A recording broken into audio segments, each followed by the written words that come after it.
말씀은 구약 885페이지에 있습니다. 시편 109편 16절부터 31절까지의 말씀을 저와 여러분이 한 절씩 교독하겠습니다. 그가 인자를 베풀리를 생각하지 아니하고 가난하고 궁핍한 자와 마음이 상한 자를 핍박하여 죽이려 하였기 때문이니이다. 그것이 자기에게 임하고 축복하기를 기뻐하지 아니하더니 복이 그를 멀리 떠났으며 또 저주하기를 옷 입듯 하더니 저주가 물같이 그의 몸속으로 들어가며 기름같이 그의 뼛속으로 들어갔나이다.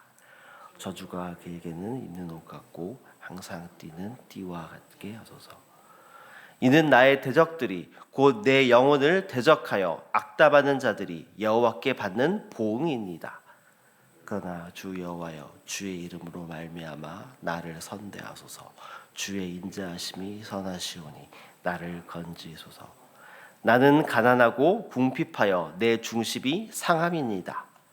나는 석양 그림자같이 지나가고 또 메뚜기같이 불려가오니 금식함으로 내 무릎이 흔들리고 내 육체는 수척하오며 나는 또 그들의 비방거리라.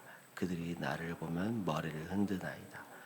여호와 하나님이여, 나를 도우시며 주의 인자하심을 따라 나를 구원하소서. 이것이 주의 손이 하신 일인 줄을 그들이 알게 하소서. 주 여호와께서 이를 행하셨나이다. 그들은 내게 저주하여도 주는 내게 복을 주소서. 그들은 일어날 때에 수치를 당할지라도 주의 종은 즐거워하리이다. 나의 대적들이 욕을 들으며 자기 수치를 거룩같이 입게 하소서. 내가 입으로 여호와께 크게 감사하며 많은 사람 중에서 찬송하리니 그가 궁핍한 자의 오른쪽에 서사 그의 영혼을 심판하려 하는 자들에게 구원하실 것이미로다.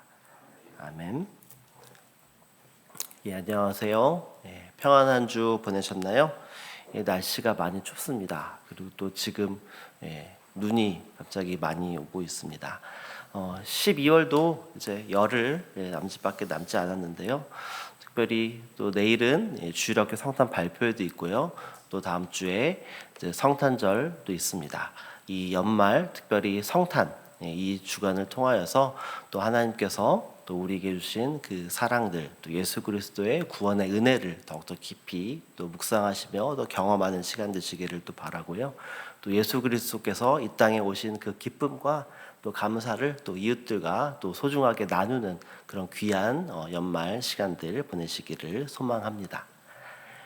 오늘 우리가 읽은 본문은 시편 109편 16절부터 31절까지의 말씀을 우리가 함께 읽었습니다. 오늘 본문은 어제 본문에 이어서 다윗의 시를 계속해서 살펴보고 있는데요. 오늘 본문에서 저자인 다윗이 자신의 대적들이 왜 저주를 받아야만 하는지 그 타당성에 대해서 오늘 본문은 말하고 있습니다.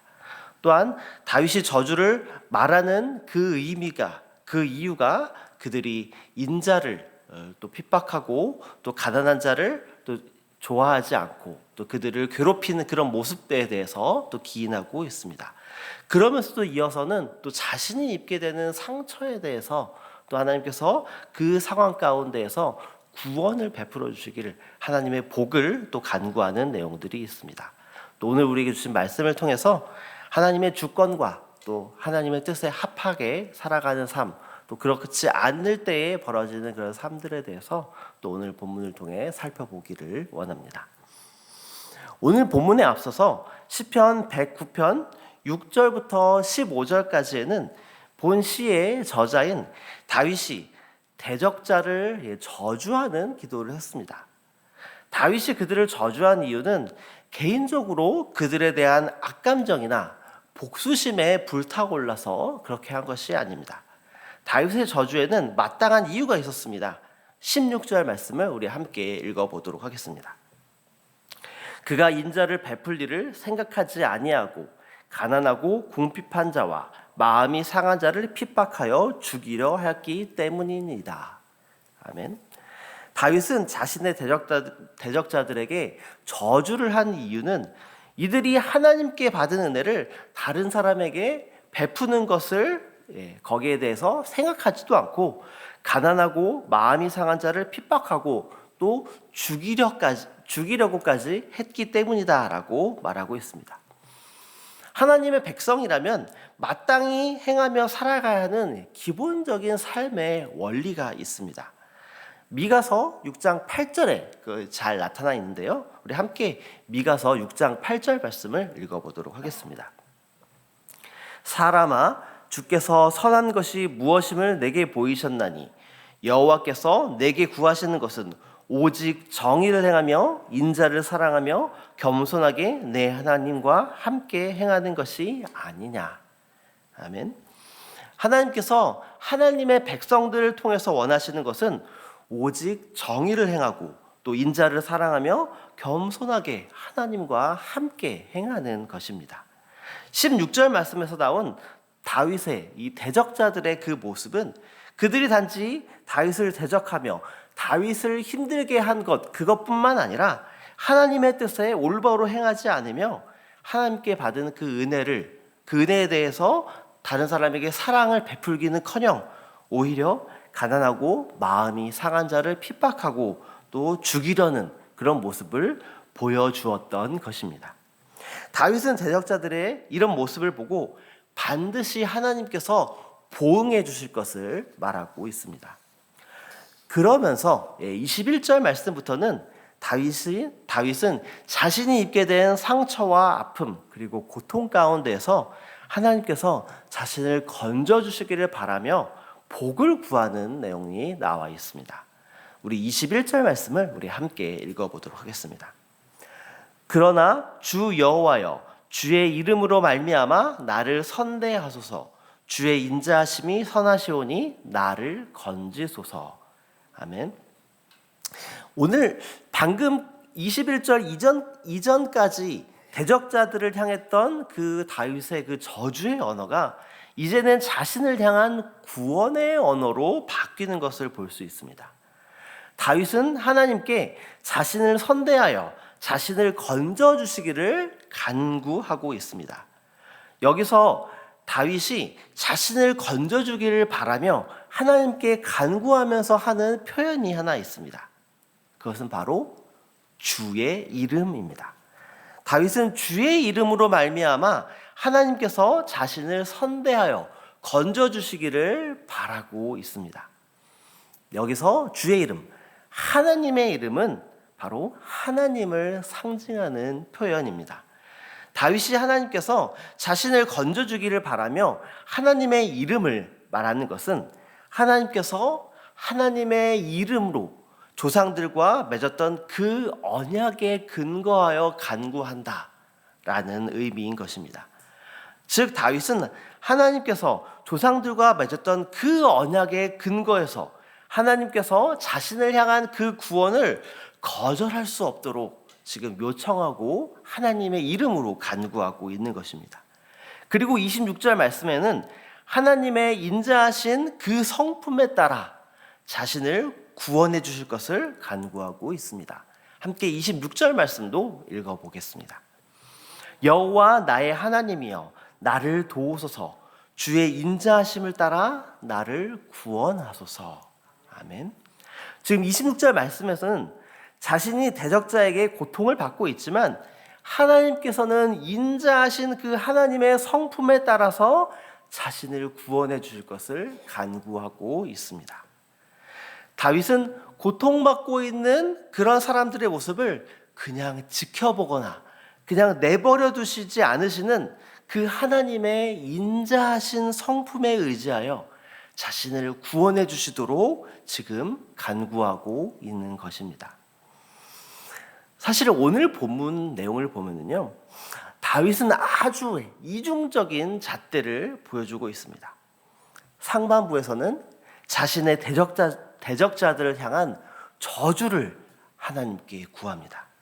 그리고 하반부에서는 대적자들로부터 고통을 받고 있는 자신을 하나님의 이름으로 말미암아 그리고 하나님의 인자하신 성품으로 말미암아 구원해 주시는 그 복을 간구하고 있습니다. 그런데 여기서 중요한 것이 있습니다. 저주를 내리는 것과 또 복을 주시는 것, 그것은 누구의 소관입니까? 그것은 오로지 하나님의 소관입니다. 다윗이 아무리 자신의 대적자를 향해서 강한 저주를 퍼붓더라도 또 그 사람을 향한 저주를 실행하시는 분은 하나님이십니다. 마찬가지로 다윗이 아무리 자신에게 복을 주시도록 간구할지라도 실제로 복을 내리시는 분은 하나님이십니다.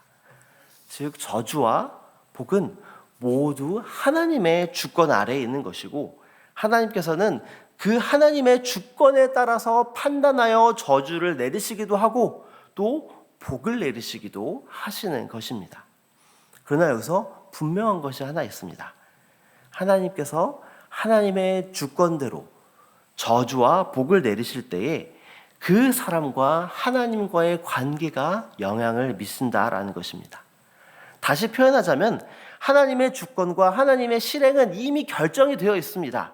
그런데 하나님과 친밀하고 하나님의 음성에 긴밀하게 반응하는 그런 관계를 맺고 있는 사람이라면 하나님의 뜻에 합당한 간구를 하게 된다는 것을 의미합니다. 바로 다윗이 그런 사람입니다. 다윗의 대적자들을 향한 그 저주는 단순히 자신의 마음에 들지 않고 자기를 괴롭히기 때문만이 아니었습니다. 다윗의 대적자들은 가난하고 궁핍하고 마음이 상한 자를 핍박하고 죽이려는 하나님의 뜻에 합한 삶을 살고 있지 않았기 때문에 다윗은 그들을 향해 저주를 퍼붓는 것이고 하나님께서 심판하시도록 간구하고 있는 것입니다. 반대로 다윗이 자신을 향한 구원을 베풀어 주시기를 원하며 하나님의 이름과 하나님의 인자하신 성품으로 간구하는 것은 자신이 하나님을 향한 온전한 삶을 살아가고 있다라고 여겼기 때문입니다. 그리고 실제로 다윗은 그런 삶을 살아왔습니다. 하나님의 뜻에 합하기 위해 하나님의 선한 인도하심을 간구하며 구하며 살아왔습니다. 물론 다윗 또한 흠이 있는 사람입니다. 다윗도 아주 흉악한 범죄까지 저지른 사람임은 분명합니다. 그러나 적어도 다윗은 하나님의 뜻에 합한 삶을 살기 위해 최선을 다했고, 그렇지 못했을 때에 하나님께 자신의 잘못을 솔직하게 간구하고 용서를 구하는 그런 사람이었습니다. 그렇기 때문에 하나님께서는 다윗의 간구에 신실하게 응답하신 것입니다. 아니, 하나님께서는 하나님의 뜻대로 그냥 그대로 행하신 것이고, 다윗은 이 하나님의 뜻이 무엇인지를 알았고 이에 합당한 간구를 드렸기 때문에 하나님께서 다윗의 간구에 신실하게 응답하신 것으로 보였던 것입니다.